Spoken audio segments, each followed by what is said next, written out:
exciting edition of one of our school safety webinars. I'm Amanda Klinger. And I'm Dr. Amy Klinger. And we are with the Educators School Safety Network. We are a national nonprofit organization, and we provide school safety training and resources and technical assistance.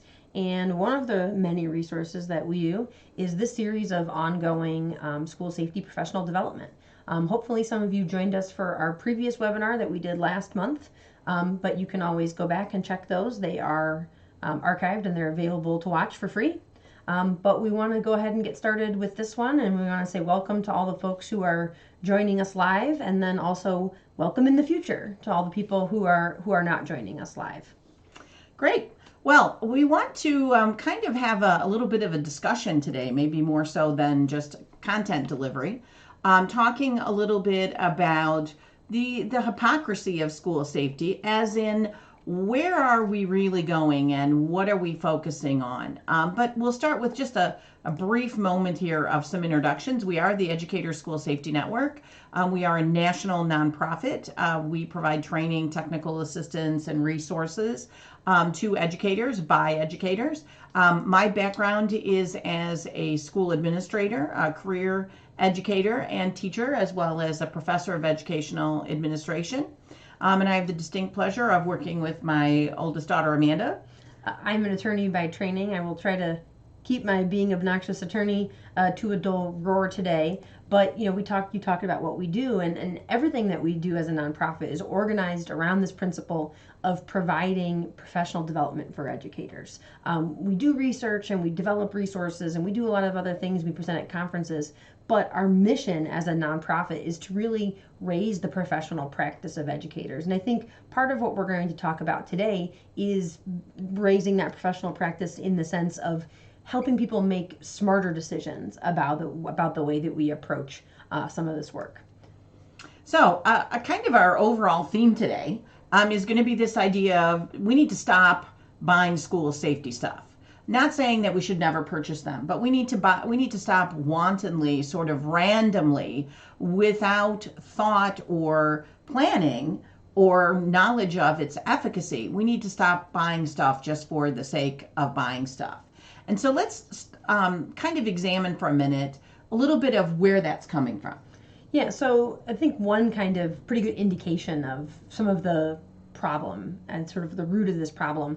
If you look at, the Stop Violence Act was backed by the Partner Alliance for Safer Schools and the Secure Schools Alliance. And the Stop Violence Act was one of many different legislative actions in this country, especially in the wake of Parkland, that was funneling money to school safety stuff. Which in theory sounds like a good idea. But then when you kind of dig a little bit deeper, you can look, Secure Schools is funded by securities companies, and the Partner Alliance is a joint venture of two large groups. So you can sort of see that schools are kind of caught in this dilemma, because on one hand, school safety tools, some of these things, some of this stuff can be really useful and can be really helpful. The concern is when we're just continuing to spend money on stuff and we haven't necessarily trained our people how to accomplish what we're trying to accomplish with that thing, or we've bought something that doesn't really meet the needs of my school because, I don't know, we bought it. And we've worked with schools that they're like, oh yeah, well we bought this thing. Okay, is that really tailored to your needs? Well, no. Is that the most important way that you could spend money right now? Well, no. And so we're trying to get people to be a little bit more reflective and intentional about the way that they're spending money. Well, and as you can see from that previous slide, there's a lot of pressure and a lot of marketing and a lot of money that comes to bear. So let's take a look at what the research says about that. This is a market analysis from a market company looking at the security industry. They found in 2017, security equipment and services generated a revenue of $2.7 billion in the education sector alone. And so this is a booming billion-dollar industry, and the school safety segment is this growing part of that market. And I think it sort of begs the question of, are we keeping an eye on the unintended consequences? And when we start talking a little bit later, we're going to really think strategically about that, but what are the potential unintended consequences or the potential impacts of some of these things that we do, things that tend to treat students the things that we buy as well as that we do. And things that are increased surveillance, searches, increased law enforcement present. There was actually a protest in New York City. There were students asking for counselors, not cameras, counselors, not cops, support, not surveillance. And so there are unintended consequences. You know, when schools spend money on security interventions, they are doing that with the best of intentions, and no one is second guessing that component of it. But there are unintended consequences for the things that we do in the name of school safety. Some research about surveillance, 94% of high schools use cameras to monitor students, and this is double the amount from just 10 years before. And without getting into too much of a broader cultural conversation, you know, we start kids with Elf on the Shelf, which, you know, you chuckle, but that is starting to erode at people's notions of privacy, at people's notion of what is appropriate. And there's a cost to our kids when they start to feel like I am someone who needs to be surveilled. Yeah. There's a 2017 study where students reported lower perceptions of safety when there were more cameras present inside the school. So an unintended consequence of all those additional cameras is students felt like it was a less safe place. But yet the intention in many of the schools was, if we put more cameras, it'll make kids feel safer, when instead we have inadvertently created a surveillance sort of environment. They found in this research, lots of cameras made students feel that they were being viewed as potential perpetrators who needed surveillance. And now, on the other hand, students associated cameras outside the school with feelings of security and feeling more secure, and that this was a safe place. So again, you can kind of see why people, you know, gravitate to some of those interventions. Yep. So do you want to talk about quickly about some of the things in our research? Well, I think that we need to ground this discussion in what are we protecting against? What are we trying to purchase stuff to do what? What are we trying to provide? To provide a shield, if you will. And so our violent threats and incidents research, which we talked about in our first webinar, so I encourage you to go back and really see all those different findings. But the one that we're honing in on a bit today is the finding that active shooters are not the most common incident that a school is going to face. So if you say we're going to spend money, we should be spending money to help us with the most common things that we're going to have, in addition to the most horrific things. And only 6% of all of the incidents that we tracked from the last school year, from the 18-19 school year, were actually involving a shooting. Yet there was a significant increase in the number of violent incidents that were occurring in schools, but they weren't all active shooters. And so school safety for us is not just about active shooter response, but unfortunately our trainings typically are, and our expenditures of funds almost always are funneling at this one thing at the expense of all the other threats and violent incidents that we know occur. And this is, I think, speaks to a really important dilemma, which is we have so much evidence indicating that school shootings are statistically rare. So what does that mean? Does that mean we ignore that risk? Does that, no, and to be really clear, that's not at all what we're advocating for. But what we are advocating for is, can we make an informed decision based on evidence of how rare these things are, how likely they are, and how likely other types of hazards are, that we can walk and chew gum at the same time, that we are able to prepare and work to prevent active shooters, but that we also have enough hours in the day or space in our mind to be able to address these other types of hazards that are much more likely. And we talked about this at great length, you know, in our first webinar, but I think it bears repeating here to really put this in the context, because it's not just about preparation now. Today we're going to explore expenditures. Mm-hmm. What are we buying, and what are we buying it for? Mm-hmm.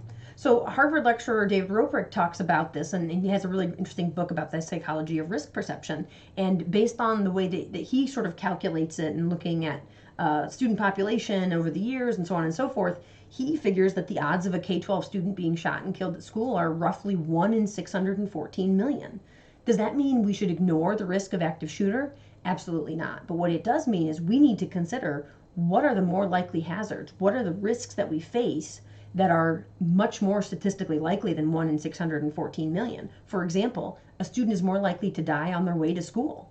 That risk is much higher than 1 in 614 million. A student is much more likely to die participating in interscholastic sports.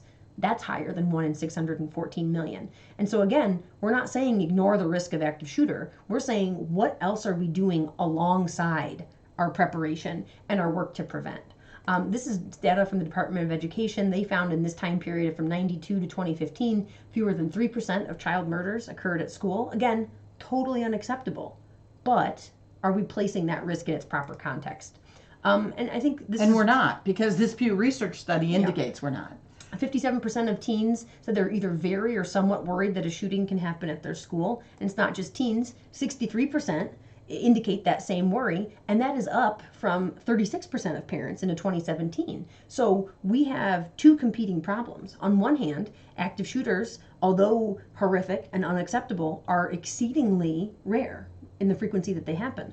On the other hand, parents, teachers, students, the community, Americans at large, feel like they are very likely and they could happen. And that's because that increased awareness. I mean, and it's actually a lower rate than it was in the 90s, but yet the expenditures are so significantly higher, both of time and resources and all these other things. So the point that we want to get to today is to start to examine critically, are the things that we're doing, and specifically today are the school security interventions that we're undertaking and spending money on, are they working to address the problems that we face? Or are they trying to make us feel better and actually having the impact of making us feel worse? Do you want to talk about this notion of security theater? Yeah, and I think that's sort of the critical test we're going to do throughout this webinar is sort of go, okay, is this security theater or is this a valid thing that we should be doing? So I didn't coin this term, but I like Matt O'Neill's definition of it, where he talks about an attempt to invest hundreds of $millions in feeling secure while doing nothing to prevent the actual cause of the violence or even use any sort of putting in place any useful preventative measures. So as we move through the webinar, we're going to talk about that. Is this about trying to make us feel secure, or is this about something that is effective in dealing with the violent incidents and threats that schools will experience? So the very first question is, why would a school spend so much money on something that isn't proven? And I'm sure that those of you watching the webinar can think of expenditures that have been made in your school or in a school that you are familiar with. And there's been a lot, the $1 billion you talked about earlier. So why would we do that? So there's a couple of reasons. Number one, perhaps there is poor decision making by our educational leaders because they aren't aware of the alternatives, or they don't know whether what they're buying works, but the marketing stuff looks good and the salesman is really convincing. And the neighboring school district bought it. And the parents were pounding on the table asking for it. So maybe that's what we should be doing. Another significant reason is the limitations of grant funding. A significant number of grants that came out after Parkland and even before are pretty much all for hardware. They are not for the actual training. And I can remember a day back in the 80s when I first started teaching. The 1880s? In the 1980s, when I first started teaching, when there was grant money to purchase computers, the very first computers, the Radio Shack computers, but there was no money for the software to run them. And that's a very similar dynamic of there's a lot of money to buy stuff, but there's no money for training and prevention and all the other things that we're going to talk about. Understanding what am I trying to accomplish. So those are clearly issues. And then there's also the external pressures of law enforcement saying, hey, this is a thing that we need, for-profit businesses that are coming in with a very strong presence, parents who are saying, do something, I don't care what. But I think this last one is, the point that you always make that I think is really significant. The willingness to do anything to keep students safe. And that is a slippery slope. And we're going to examine that a little bit more in depth as we go through some of these different technologies. But that willingness to do anything to keep students safe can be really insidious, and I think really have a lot of potential. And it forces us to compromise and to compromise what we believe and to overcome that nagging voice that's going, is this really what we should be doing? And we say, shush, shush, shush, we're willing to do anything. Yeah, and this actually is some of the discussion that we had the other day where we were saying, if other external forces were trying to reshape a reading curriculum, for example, educators would stand their ground and say, no, this is my profession. I understand this. I am a professional in this area. I understand child development. I understand pedagogy. And I understand all of these things. And educators would stand up for what they know and what they believe to be right. However, in this one instance, in school safety, educators have been willing to go, okay, I guess you think we need to I'll overcome this little voice that's going, wait. I guess we'll arm the teachers. I guess we'll fire blanks in the hallway so my third graders know what gunshots sound like. And I don't mean to pile on educators or to be critical, because educators are in a really tough position on this, but I would love to see educators stand up and go, that's not appropriate. I am an educator. That. We are starting to see that tide some turn. of that. Unfortunately, the pushback now has just been abdication of, I'm not going to participate in this, I'm not going to do this. Yeah. We need to transition from abdication to advocacy. Yeah.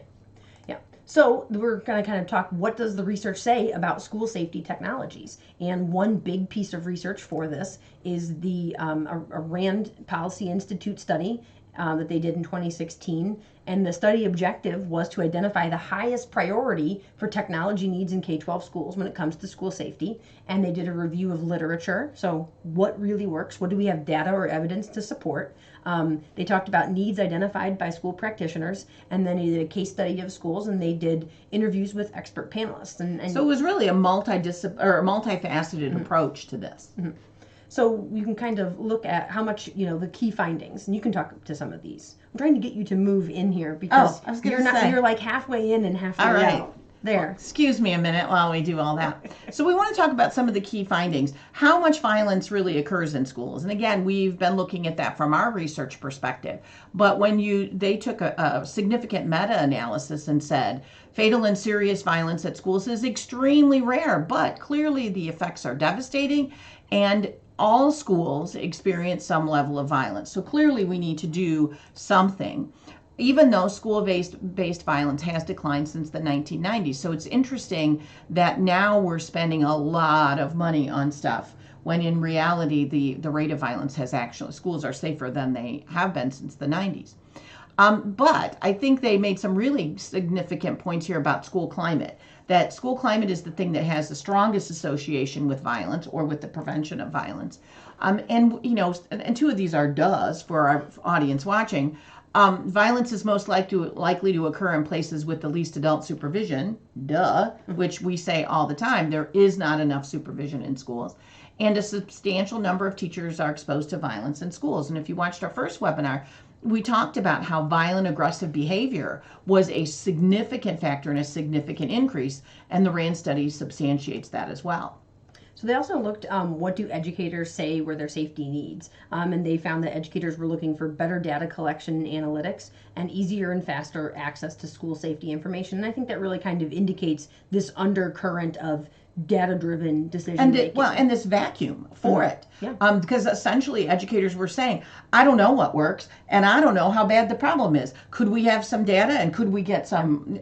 And so it's interesting that we're funding the purchase of things, but we're not funding the research on those things. Yeah. And then they asked educators, what were your technology needs specific to safety? Were a lot of concerns about direct two-way communication, a lot of concerns about being able to have policies and procedures and plans all in one place, and then talking about tip lines, which we'll talk about in a little bit. They also talked about the need for better social media analytics, especially as it relates to cyberbullying. And then they kind of interestingly, I thought, talked about visitor management systems, which we hear a lot of, visitor sign-in, stuff like that. But that there also was a lot of interest in position tracking of adults and students, which is kind of a new one. So I thought that was an interesting finding there. And then they asked for the barriers. What are some of the barriers? What are the things that the experts worried about as we implement these technologies? One of them was violation of student privacy, which you talked about, which we'll talk about again. Unfair treatment of certain student subgroups, and false identification of perpetrators or victims. So those were some of the barriers. Also, I think a little more significantly, were students' negative attitudes towards school. This is a fortress, this is a prison. The school is too fortified, it's unwelcome, I don't really belong here, I'm being surveilled, I'm an inmate. And then this final one, the cost to adopt, takes a lot of resources from other safety initiatives that we do know work, like threat assessment management and others. So we're siphoning off money from what we know works to dump it down a hole that we're not quite sure whether that works or not. So here, sort of, they look and at the end of their thing, they say, do all of these school safety technologies work? And what they kind of found was, for all technologies, evidence on outcomes is limited or non-existent. So, as you said, how much money are you willing to spend on something where the evidence of how well it works is non-existent? So you go onto Amazon to read a review and it says, we have no idea if this thing really works. Are you going to buy it? Well, that's a review, not even a review or data of does it actually work, not do people feel like it works in a review. We're looking for also hard evidence on it. So what we did to kind of try to figure out, rather than just saying, oh, it's dumb, stop buying stuff, you need to do professional development for your folks, although there's a part of me that kind of believes that, we were saying, how could we start to think about this in a way that was a little bit more strategic and was a little bit less reactionary and more nuanced of what do we really have? Yeah. So what we did was we sort of came up with this sort of quick and dirty rubric where we would assign values to things based on these 6 different domains that you can see. So a cost. So I said, for example, if something was really, really cheap and it didn't have negative unintended consequences, then it probably would be worthwhile to try. But we can't just say, well, because it's cheap, we should do it no matter what. And so you can see some of the other ones. We wanted to make sure we were looking at the potential unintended consequences. So solving one problem and creating another. And then, can this thing be used for prevention, or is it only useful for response? And then we said earlier that only 6% of the incidents that we tracked were active shooter events. So is this thing useful for something else other than an active shooter? Can this help me communicate if a non-custodial parent comes into my building? Can it help me communicate something like that? And then finally, looking at something like this sustainable, or does it require a lot of training or a lot of additional reinvestment? Now, also to keep in mind, this has been really put into our rubric, but all of these security interventions require training. People need to understand what are we trying to accomplish, and all of them require a sustained commitment. We can't just buy a thing, prop it up, and go, all right, all of our problems are solved. And then finally, anything that we do or buy or undertake needs to be coupled with communication to students, parents, and other stakeholders, so folks understand what are we trying to accomplish, what does this mean, and to show that this is a thing that we're committing to doing here. And so, and I think it's interesting that a lot of the things we're going to talk about that we're purchasing, a lot of the stuff never deals with those 3 things. Mm-hmm. It's just, oh, you bought this thing, here it is, dump. No training, no discussion of commitment, and no discussion of how we're going to communicate that. So I find it interesting that the thing that must occur is not occurring in a lot of these. And again, we're not being critical of educators or teachers. That's kind of maybe human nature, or certainly part of American culture, right? I want to get more healthy, so I'm going to buy a juicer, and I'm going to have juice every day. So I buy the juicer. If I don't change my lifestyle and I don't have fruits and vegetables to do the juicing, and I don't have menu or I don't have recipes so I know what to do to make juice that tastes good, I'm not going to do it. I just bought the thing and then it's going to sit there. And so I think we need to make sure that we're understanding that it takes a wraparound commitment for these things to be successful. So the first type of thing that they looked at in the RAND study is entry control. So this is some sort of equipment that means that we are able to control, or at least have a better handle on who is entering the school. And the panelists, the expert panelists in this study, found that entry control was very appropriate for schools. And it's also very common. You can see there about 80% of public and private schools have some sort of entry control system. So let's sort of look at our rubric and sort of run this through our rubric. So we said from a money standpoint that this is something that's about middle of the road, right? We're going 1 through 5. So it's about a middle of the road as far as cost.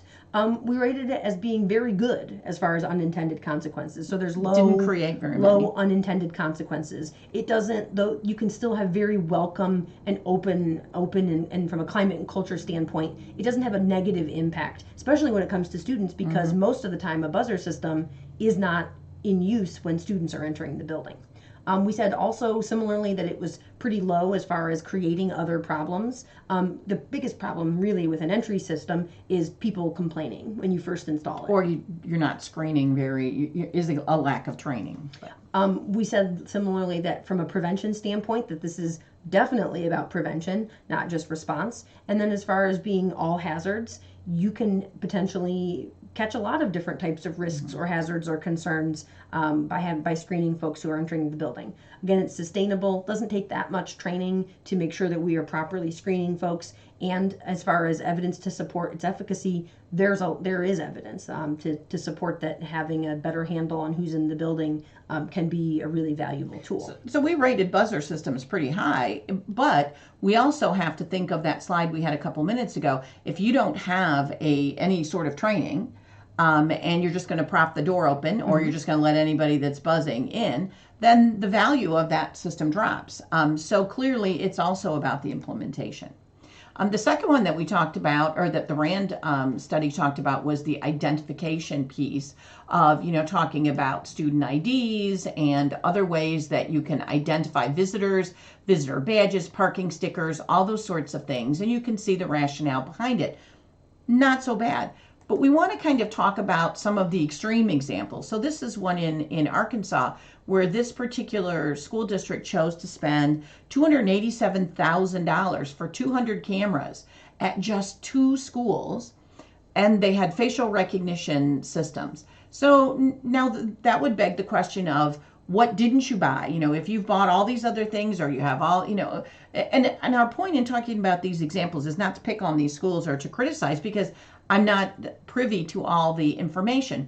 It's to ask you to reflect on, was that an expenditure that your particular school would necessarily make to be able to identify folks? So we did our little rating of facial identification or item identification software. And if you listen to our podcast, you'll know that we did an episode not too long ago where we were kind of making fun of one of the things that could notice by looking at your face whether you looked upset or angry or aggressive.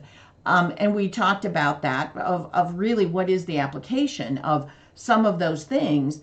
In theory, great, but $287,000. Is it $287,000? Great. Yeah. And keep in mind that there is a cost every year. When you're having software, it's not just a hardware. We purchased these cameras. You have a recurring cost to have the software that recognizes faces and items. So we kind of rated that fairly low, but I think it's important to look at the problems associated with it. And that's there's a number of them, and there were a variety of different studies, but at least 2 of them talked about facial recognition systems having significantly higher rates of failure and misidentification for dark-skinned individuals and for females, and the added problem of what you're matching it against for the database as being very unreliable, and that you could potentially get a lot of false positives or misidentification. So again, if there's not a lot of evidence that shows that this works really well, should this be the thing we're investing in? The third one they look at is surveillance more generally, so video surveillance technology, not that we're looking at faces specifically, or some of the other ones that are trying to detect items like license plates or weapons or whatever, but more generalized video surveillance. And it's important to keep in mind, and we'll talk about this in a second, but video surveillance is not prevention. Unless you have an array of cameras and you have someone who is actively monitoring them all the time and who can go out and intercept a problem as a problem is occurring, your cameras are really much more of a post-mortem than a prevention. But they found that the RAND panelists had concerns about violations of student privacy. I would agree with. Panelists from more urban areas saw surveillance as very appropriate, while suburban rural panelists did not. So that disconnect is kind of interesting too. Yeah, and I don't think this is really the time for us to get into a long discussion about what that might mean or what that might be, but those concerns about student privacy are really important ones. And then to keep in mind, in any of these things, there's a trade-off, right? So if I'm willing to sacrifice some student privacy for really important outcomes, that's one thing. But here we're willing to sacrifice a lot of student privacy and then the unintended school climate and culture consequences that come along for what? Yeah. And that what, we're not really sure, because there's not a ton of evidence to support that what is really worth it. This particular case study I chose because I thought it was really striking, not to criticize this particular school, but it was really indicative of the problems, the dilemmas that we're facing. So a private security firm comes in and does a no-cost evaluation, and the district decides to use $4 million in state grant money, which probably had strings attached that it had to be equipment. They purchased bulletproof greeter windows, a visitor badging system, a mass notification system, surveillance cameras with facial recognition software, and object recognition software. So they go very heavily into the security sort of stuff. At the same time, at literally the same board meeting, they're having the discussion of this is what we're purchasing this $4 million. They are also talking about what they need to cut in terms of transportation, sports, reducing kindergarten to half days, and closing the elementary school libraries because they did not have enough operational money to run it. So think of the dichotomy there, of the contrast of I'm purchasing $4 million worth of stuff that I'm not sure really works, and I'm cutting things that we do know works. That we know works, elementary school libraries, sports in terms of what it does for kids, the safety of transportation, the ability to have full day kindergarten. So we're spending $4 million on rolling the dice while we have to cut the things we know work. And so that contrast really strikes me. And that is not unique to this school. Not at all. And any of these ones that we're showing, as you said, it's not to criticize these people to shame them, but it is important for us to say that these things happen. We're not just saying, well, hypothetically, schools could spend $4 million on this while they're cutting sports in kindergarten. It happens. It happens all the time, and these are and examples. This is one of many examples. Precisely examples of that. So you can see the way that we sort of looked at security cameras, and obviously we understand this rubric is based on opinion and it is not a foolproof rating system. But I think it is good to make sure that we're thinking about all of these different types and hopefully of components. You're rating what the expenditures are that you're making in your school, and maybe you're informally rating them in the same way. Yeah. So the fourth one that they looked at in the RAND study was communication technology. So two-way communication, phones, walkie-talkies, emergency systems, radios, so on and so forth. RAND panelists rated these communication technologies as very appropriate. And we always see when we work with schools that communication often is a very common falling down point. So certainly technologies that can help us increase our communication can be really impactful. And we didn't do a rubric on these because we didn't want to do one for this and one for. Well, it's not but really I would say, but this one is not as much of a security intervention. True, but I would say I'm going to rate those. I'm going to rate communication stuff pretty highly. Yeah. I'm going to agree with those RAND panelists, and that's an area where we just aren't necessarily always doing the best job. Yeah. So there's a takeaway for you. The next one that they saw was looking at alarm systems. So these are alarm and protection systems. This is where we have motion alarms, all these different things that are alerting those at the school and those who are not at the school that we have some sort of problem going on here. And I have a bit of an issue a little bit with the duress alarm and the panic alarm, just as an administrator. Understanding how there is the potential for user fatigue of we're setting it off all the time and it never means anything, or we have people, it's kind of like calling 911. Are we going to use it appropriately or not appropriately? So there's a lot of things implied in that. But one of the examples here is Alyssa's law, which went into effect and requires all New Jersey public schools to have silent alarms. And the organization is moving with the goal to have that requirement in every state. And again, I don't have a problem with that. I think as long as we know that it can't just be handed over and now we're all going to use it effectively. All those things we talked about before with training and with implementation issues and communication and all that kind of stuff. So when we rated our duress alarms, we found, okay, not a bad system in many ways. But it's only as good as the way that it's going to be implemented.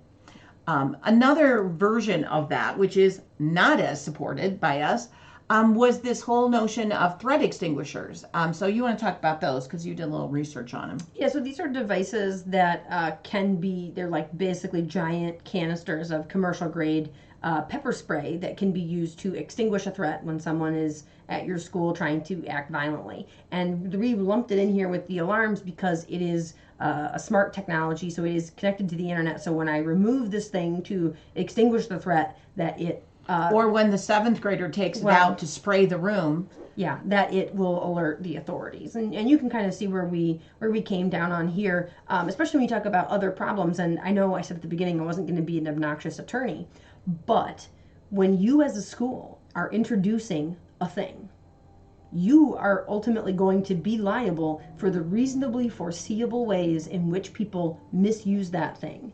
So when I have a giant canister of pepper spray in reach of the seventh graders, it is reasonably foreseeable that a seventh grader would take that off and use it. And that is, from a liability standpoint, a problem. And you can see that's reflected there in the other rubric, problems. in the other problems that it causes, and also it's for one specific thing. And $25,000, we can think of ways maybe that we would have spent that $25,000 differently. But again, for that particular district, maybe that makes a lot of sense. The RAND study then looked at emergency alerts, so automated text messages, other kinds of alerts, that sort of thing, and really felt that emergency alert technologies were very appropriate, as I would agree as well. However, I think it's important to look at this one particular example because it has some takeaways for a variety of things, not just alerts. So this is a school in Florida in December where they called a code red lockdown. A voice announced on the PA system that it was not a drill. They used their automated system to send a text message warning that there was an active shooter on campus. So hopefully you're getting concerned because something is happening based on this alarm system. Students took shelter in classrooms. They stampeded out of the cafeteria. They were doing a rapid evacuation, jumping over fences and leaving the area.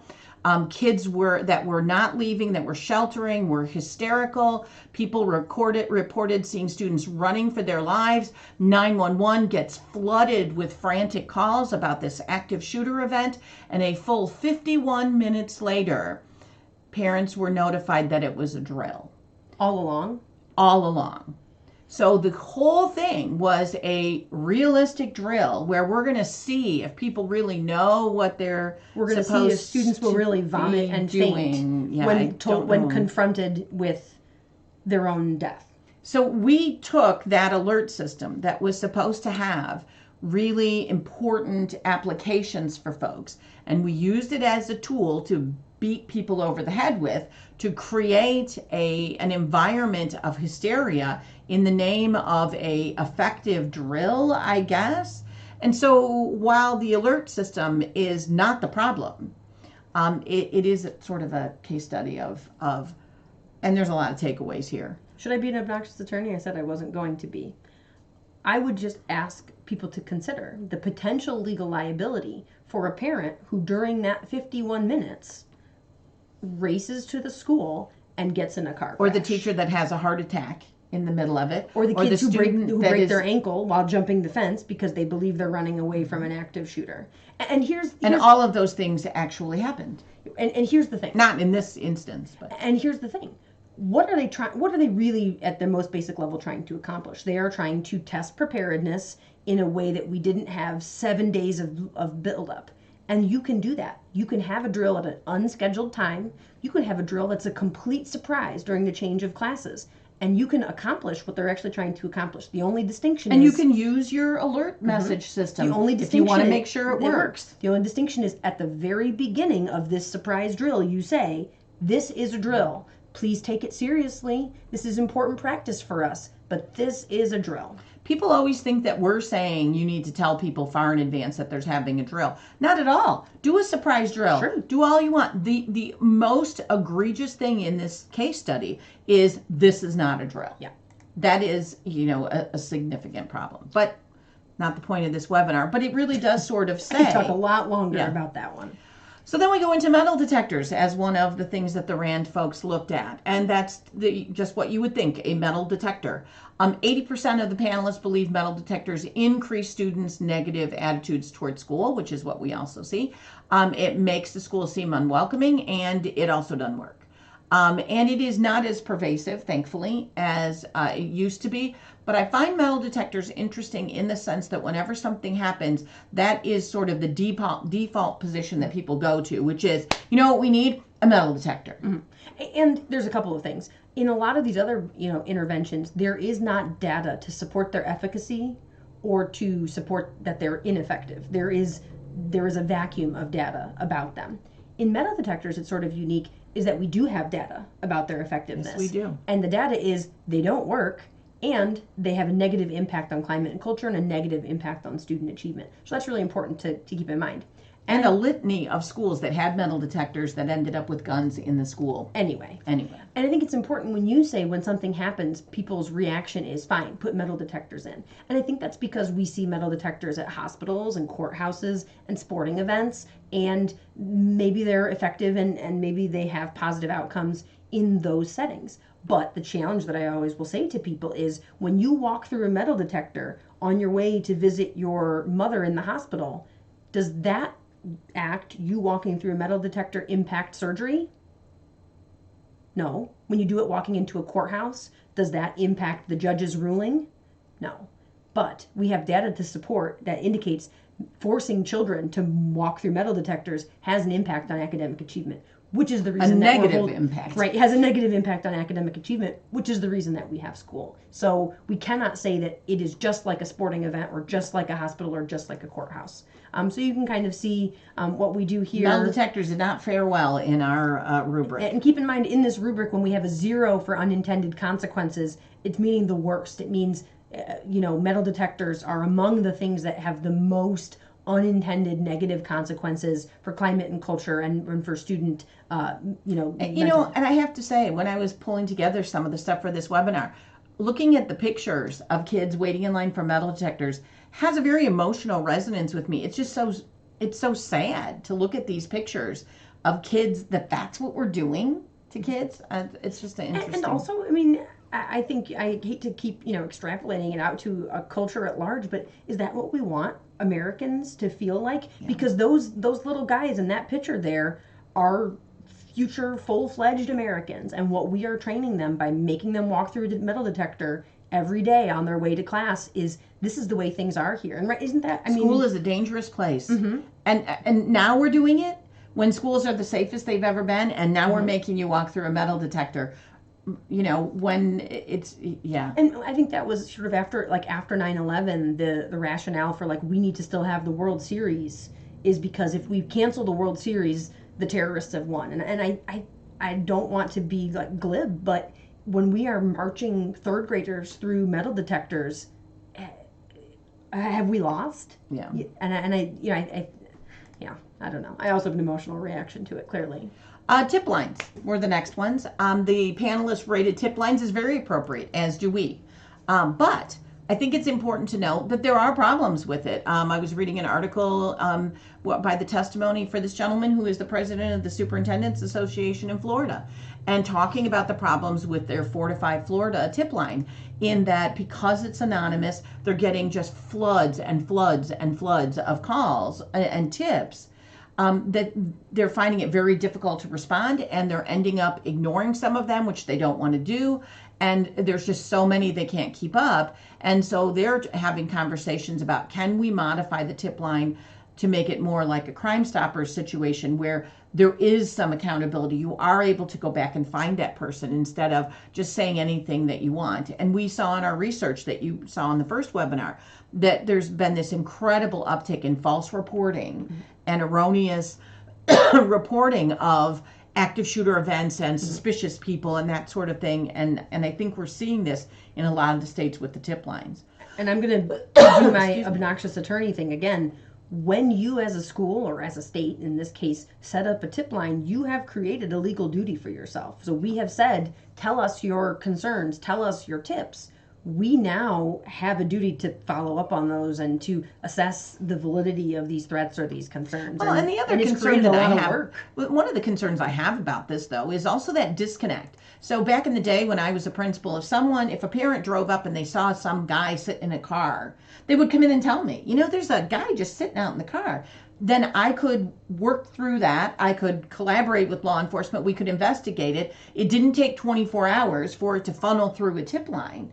And so I do worry about creating this artificial disconnect between our parents and community as stakeholders in school and us as educators in creating this sort of artificial barrier where don't tell me, tell someone else, and then they'll tell me, like we're like it's a game of telephone. So I worry about that. And you can see in our rankings, we gave tip lines a fairly high ranking, but I would have to say, if that were the only means by which students can disclose what they know, I'm going to rank tip lines much lower. And tip lines as one of the tools in the disclosure toolbox, I'm good. Yeah, and tip lines are compared to some of these other security interventions, can be integrated really well with human-based, relationship-based, climate and culture-based solutions. Tip lines really do support that work more so than some of the other interventions that do not integrate as nicely with the things that we're actually trying to accomplish here in the school.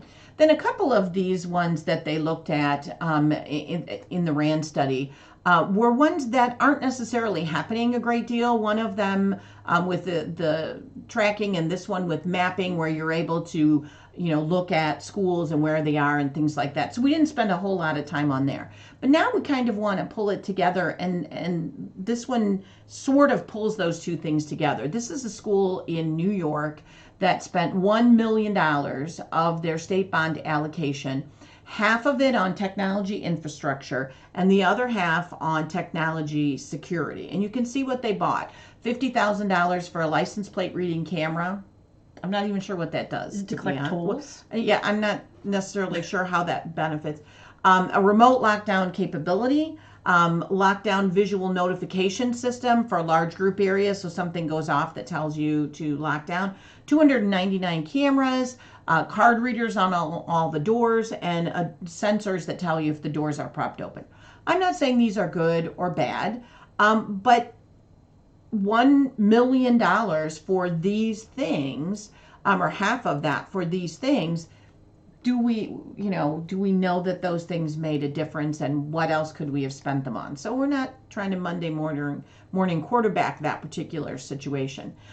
They also talked about violence prediction in the Institute study, which I think is really a good one. Can you go back just for a second? When it ties in with the social media. But they all had concerns about student privacy, all of the panelists, which takes us right into the social media monitoring, where again, they had concerns about student privacy. And it's interesting that we had that little bit of a disconnect as we had earlier, where suburban panelists found social media monitoring to be okay, while urban panelists did not. So I want you to talk a little bit about the whole social media monitoring, because it seems to me that folks, and that's why I want you to talk as the more tech savvy, that folks have overestimated the capabilities of what you can really do. Yeah, well, I think there's a couple of concerns. Number one, there's the concern of what is the technology really capable of doing. So broadly speaking, if you're monitoring social media of your student body, you are monitoring what is publicly accessible. Do that, yeah. You are not looking at what they have made private.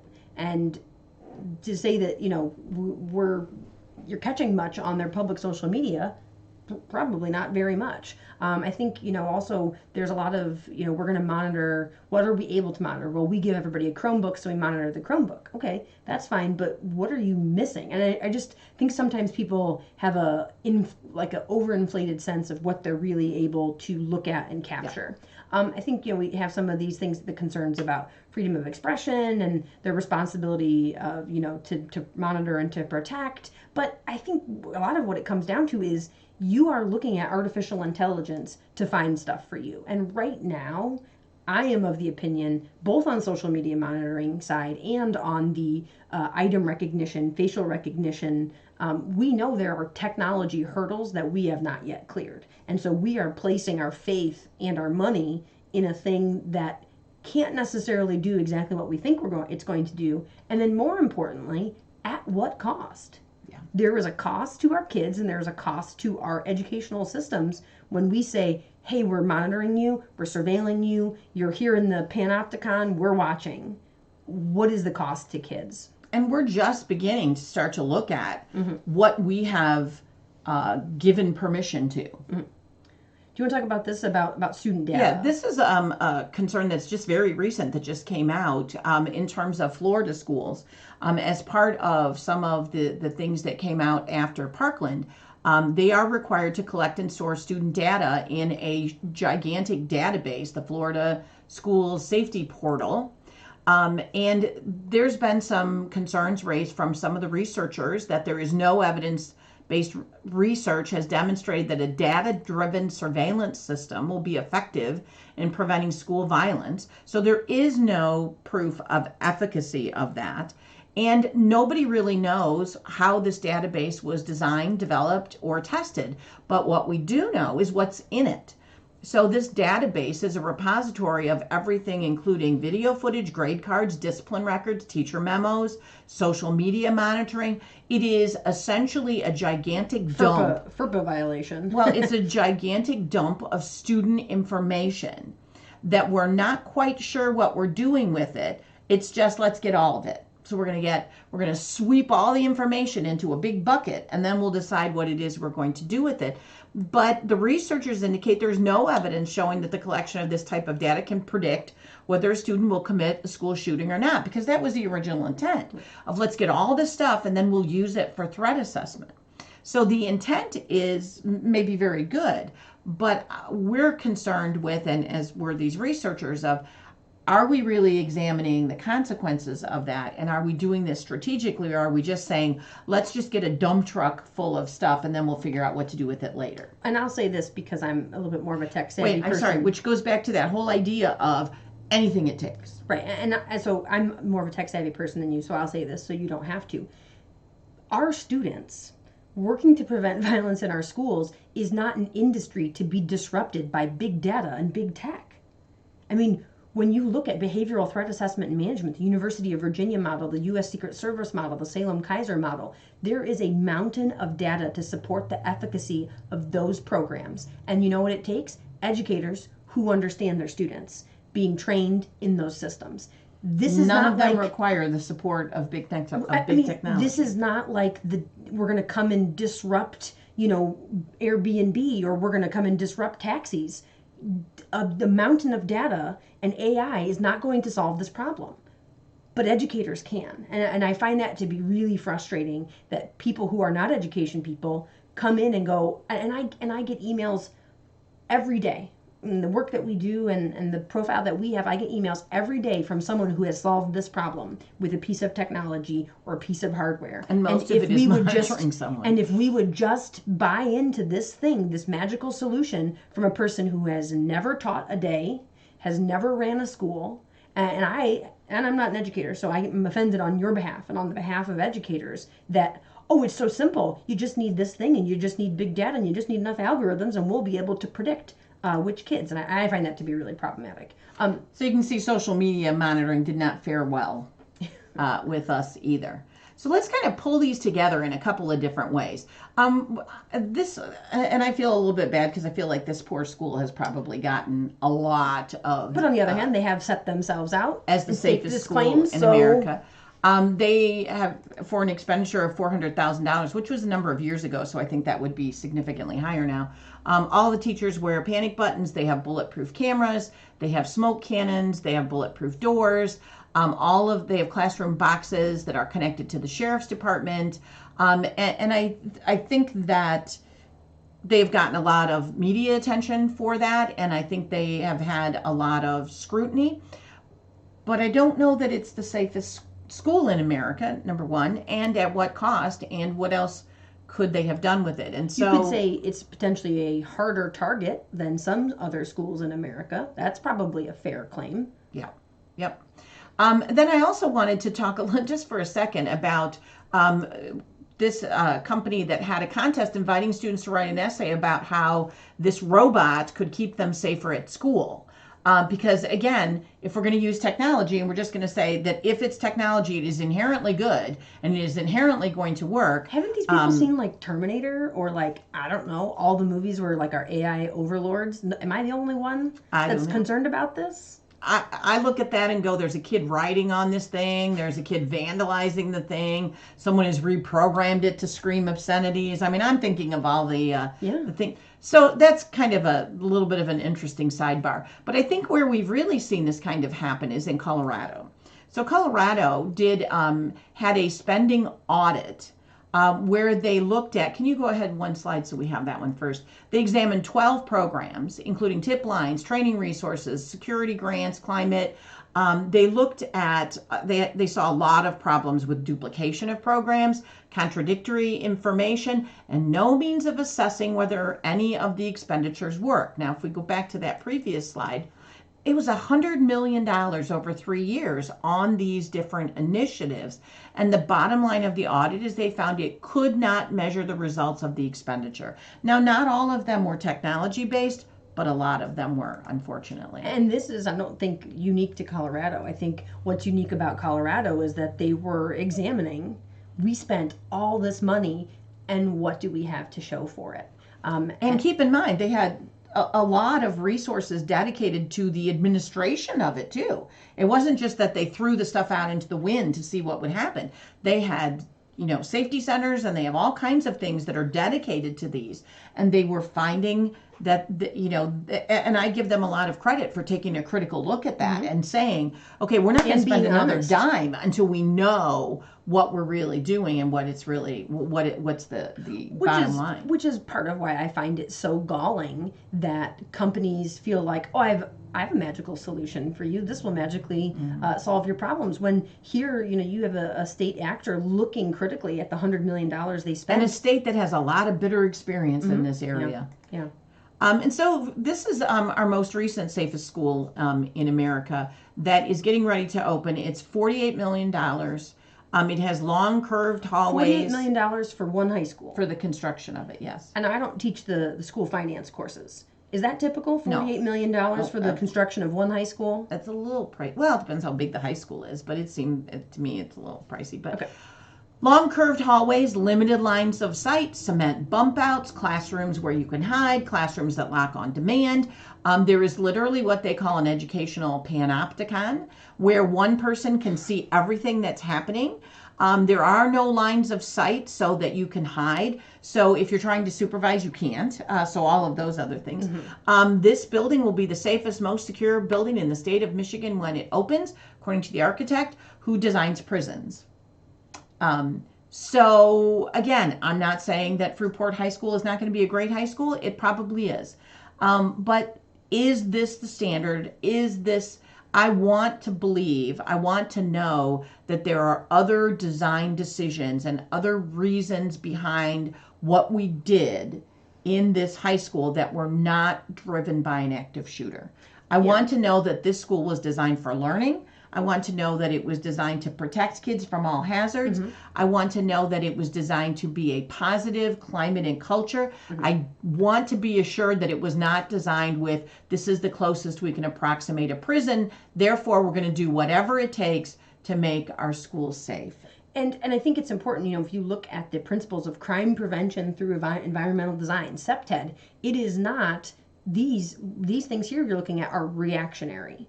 React. We're going to make this like a fortress. We're going to make it like a prison. Crime prevention through environmental design is a very different type of approach to this same problem.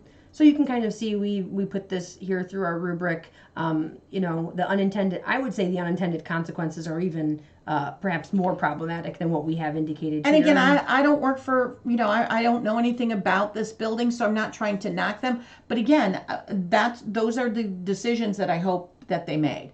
And then we can get into the ones that maybe are a little bit more problematic. And I think these are more problematic because these are marketed at parents, and these are taking the most basic fear that folks have. Preying on the most and basic these are bulletproof items. So we have bulletproof, I don't know what they call them, that the kids can huddle under. And actually, these are also for tornadoes, which I would be a little more about it if it was tornadoes, but they're marketed as bulletproof, which I think is kind of odd. Bulletproof backpacks, which are a big thing. Bulletproof iPad cases, which I don't have in there, and some of these other items. And then these safe rooms within schools, within classrooms. Now, the one that you see there, I believe is also marketed for tornadoes, which I would be a little more, okay. And so again, it's not we're saying these things are all inherently bad. It's what are we not doing while we're buying this stuff? What are we not spending money on while we're spending money on this particular thing? And so I think that's the other thing. You know, the overall theme of this webinar is not to say this is bad and you shouldn't do it. It's to ask you as the participant to kind of critically reflect, as we have, on what's the benefit, what's not. What should we be doing? What shouldn't we be doing? Does this really, and what should we be doing about this? Not just saying, well, I got a brochure and I got money, let's just buy this thing. Yeah. So the question then, you know, in addition to thinking critically, what can we do about it? And these are kind of all the things that we've talked about throughout, making sure that the things that we're undertaking are about prevention and they're not just about response. Making sure that what we're doing is really incorporating it into our daily operating procedures. I think, unfortunately, a lot of school safety stuff is seen as like an extra that we do to meet a mandate, or that we do at the beginning of the year when we have PD time, but that we really incorporate school safety concerns into the thousands of micro decisions and the policies and the procedures that we have every day. So we have a procedure by which we have kids get into cars and buses at the end of the day. Have we looked at that critically with an eye towards safety, as opposed to, I don't know, we just get in the cars?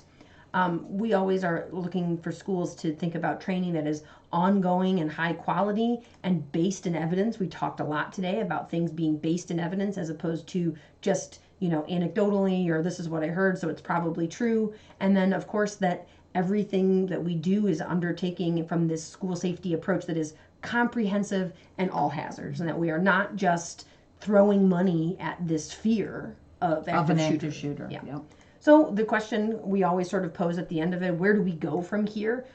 There is so much that we can do, not just thinking critically about the ways that we spend money, but thinking critically about, are we doing school safety in a way that is a sustained commitment to school safety? And this is something that we're looking at internally in the way that we work with school districts, as opposed to we come and we do professional development and then we go home and we do something else, and the school district is left behind going, okay, well, so what do I do about that now?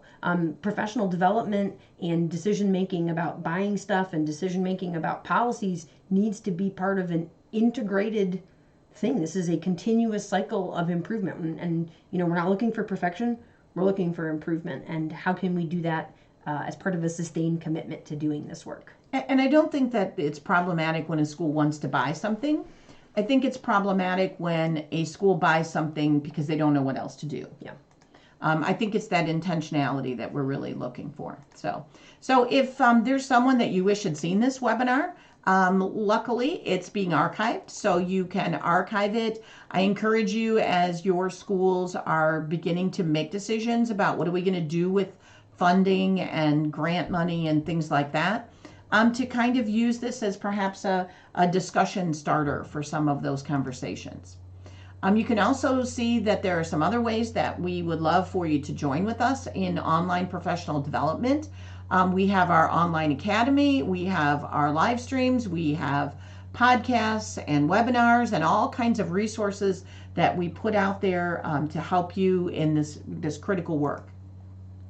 In addition, we have our next webinar next month, where we'll talk sort of about the softer side of school safety. And I think there's so much value in really integrating our work about school climate into our work of school safety. And unfortunately, and think about how this works in your school.